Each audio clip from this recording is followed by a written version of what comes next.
Hello, good day.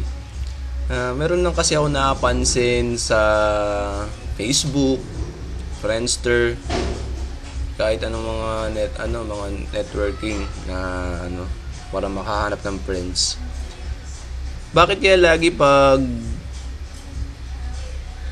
paglalagay tayo ng profile pictures natin, lagi na lang yung nakatagilid, nakabali yung liig, nakaganyan, yan. Nakalayo yung camera, nakaganon, nakaganyan, yan, style, ganyan. Tapos may mga nakaganyan. Nakaganyan. Laging bali yung liig.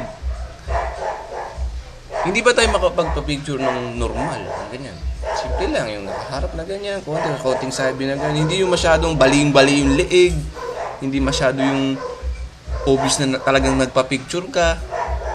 Nakakahiya, di ba? Diyos ko. Pwede na. Tapos minsan pa may nakikita naka ganun. May ganyan. May nakasuot-suot pang sombrero.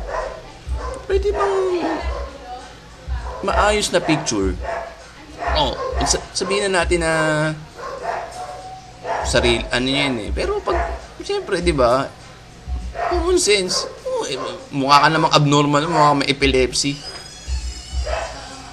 Napansin ko lang, baguhin yung style mo.